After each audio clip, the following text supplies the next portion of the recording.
जी, अस्सलाम वालेकुम। My name is doctor Zafarullah Khan. I am associate professor of dermatology.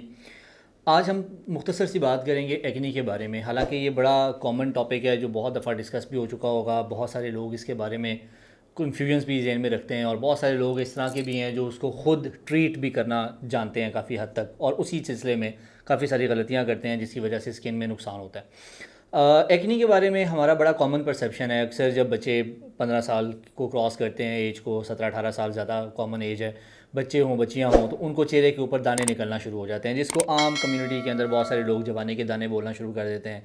बहुत सारे लोग उसको एलर्जी का नाम दे देते हैं। बहुत सारे लोगों का ये ख्याल है कि ये तो नॉर्मल दाने बन जाते हैं, कोई ऐसी बात नहीं। और फिर उसको ठीक करने के लिए तरह तरह की मुख्तलिफ़ क्रीमें लगाते हैं, टोटके इस्तेमाल करते हैं, और अल्टीमेटली जब काम काफ़ी ज़्यादा ख़राब हो जाता है तो फिर वो स्किन के स्पेशलिस्ट के पास ये सोच के आते हैं कि इन्होंने कोई दम करना है और ऐसे सारा कुछ ठीक हो जाएगा।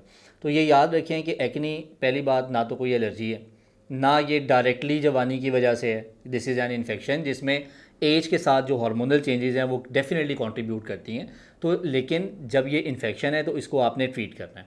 इसकी ट्रीटमेंट के हवाले से बहुत सारे मिसकॉन्सेप्शंस होते हैं लोगों को। जैसे बाज़ लोगों का ये ख्याल होता है कि जब डॉक्टर साहब कोई दवाई लिख के देते हैं उसमें एंटीबायोटिक होती है, तो पहले तो लोग बहुत सारे इस चीज़ को एक्सेप्ट ही नहीं कर पा रहे होते कि ये तो एलर्जी है, ये तो जवानी के दाने हैं, इसमें एंटीबायोटिक क्यों दे रहे हैं। फिर चूंकि हमारा एक कॉमन कम्युनिटी के अंदर परसेप्शन ये होता है कि एंटीबायोटिक तो आपने या 3 दिन लेनी होती है या 5 दिन लेनी होती है। जब आपको डर्माटोलॉजिस्ट एंटीबायोटिक कहते हैं कि आपने वीक्स में खानी है बल्कि मंथ्स में खानी है, तो उसमें हमें समझने में टाइम लगता है। देखें, एक चीज़ बड़ी क्लियरली मैं आपको बता दूं कि हर इन्फेक्शन का ट्रीटमेंट का जो ड्यूरेशन है वो डिफरेंट होता है।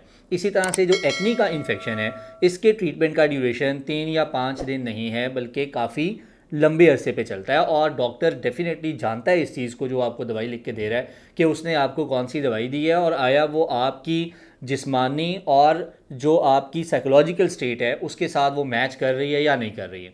दूसरी बात जो कॉमनली मैंने ये देखी अपने पेशेंट्स के अंदर, बहुत सारे लोग मेरे पास जब आते हैं, ख़ासतौर पे ख़वातीन, बच्चियाँ जो भी गैर शादीशुदा होती हैं या जिनकी शादी होने वाली है या जिनकी नई नई शादी अभी हुई होती है, तो पता नहीं कहाँ से लोगों के जहन में ये बैठ गया हुआ है। लोग रेटिनॉइड यूज़ करना शुरू कर देते हैं। आइसोट्रेटिनॉइड का नाम मैं अब बहुत ज़्यादा कॉमन सुनता हूँ, और बच्चे हमारे पास आने से पहले ख़ुद से उसको इस्तेमाल कर लेते हैं, ख़ासतौर पर बच्चियाँ।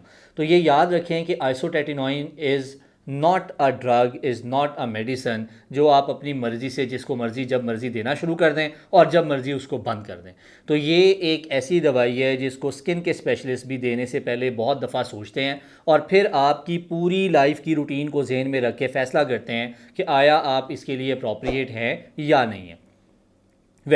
उसके बाद जो भी आपको दवाई दी जाती है काइंडली उसको आप खुद से बंद ना किया करें। जो एक और कॉमन मिस्टेक एक्नी में लोग करते हैं कि जैसे उनको लगता है कि चेहरा ठीक हो गया है तो शायद वो दोबारा डॉक्टर को विजिट करना अवॉइड करना चाह रहे होते हैं, वो खुद ही दवाई बंद कर देते हैं। जब आप खुद से इस दवाई को बंद करते हैं तो फिर उसकी रिकरेंस होती है, और रिकरेंस के अलावा जो सबसे बड़ा प्रॉब्लम होता है वो ये होता है कि नेक्स्ट टाइम वही दवाई जो पहले आपको बहुत अच्छा असर कर रही थी अब वो नेक्स्ट टाइम असर ही नहीं कर रही होती।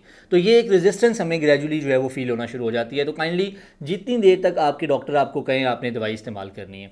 फिर इसमें बहुत सारा एक कॉमन कंसर्न होता है खाने पीने के हवाले से। इसमें कोई शक नहीं है कि एक्नी बहुत सारी खाने पीने की चीज़ों के साथ बढ़ जाती है, जिसके अंदर बहुत सी जैसी ये ऑयली चीज़ें हैं, जैसे फास्ट फूड उसमें आ जाता है, या और बहुत सारी डाइट्स। लेकिन ये सिर्फ उसकी वजह से नहीं है। हमने ऐसे भी पेशेंट देखे हैं जो आके कहते हैं डॉक्टर साहब मैं दिन में 20 ग्लास पानी पी लेती हूँ लेकिन मेरी एक्नी ठीक नहीं हो रही। हालांकि पानी पी लेना बहुत अच्छी बात है, लेकिन सिर्फ पानी पी लेना एक्नी का इलाज नहीं है। तो ये कॉमन मिसकंसेप्शंस हैं जो हमें पता होना चाहिए। फिर एक्नी में बाज़ हमें उसकी कॉज देखना होती है। बच्चियों में जैसे हार्मोन्स के इश्यूज़ होते हैं उसको इन्वेस्टिगेट करना होता है। तो जब आप एक्नी के लिए किसी डॉक्टर के पास जाएं और अगर वो आपको ब्लड के कोई टेस्ट लिख के देते हैं तो इसमें कोई हैरानी या परेशानी वाली बात नहीं, ये नॉर्मल है। वो देखना चाह रहे हैं कि अगर इसके पीछे कोई ऐसी कॉज है जिसको हम एड्रेस करके ट्रीट कर सकते हैं ताकि इसकी हमें ट्रीटमेंट के अंदर आसानी हो, तो वो करवा लेने चाहिए। तो ये कुछ कॉमन मैंने देखा है कि हमारी कम्युनिटी के अंदर मिसकॉन्सेप्शंस है एक्नी और उसके ट्रीटमेंट को लेके। This is what I want to make it clear over here. और फिर भी अगर आपको कोई कन्फ्यूजन है, आप अपना इलाज करवाना चाहते हैं, तो जो आपको करीब तरीन मुस्तनद डॉक्टर डर्माटोलॉजिस्ट क्वालिफाइड मिलते हैं, आप ज़रूर जाके अपना इलाज करवाएं। हमारे पास आना चाहते हैं, you are more than welcome any time. Thank you very much.